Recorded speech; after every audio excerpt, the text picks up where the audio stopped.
Here in the US, there's one fruit we commonly eat underripe and don't even know it. Can you guess it? It's lime.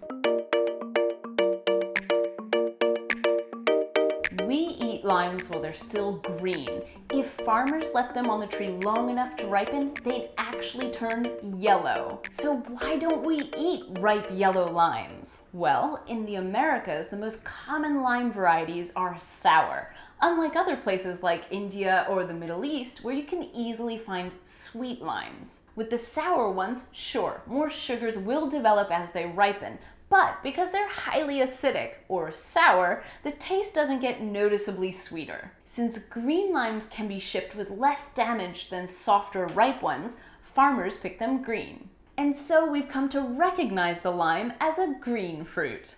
Hey, before you go, click here to check out our sponsor, FreshPoint. They provide top chefs with top produce. And here for more videos on what your food really is and where it comes from.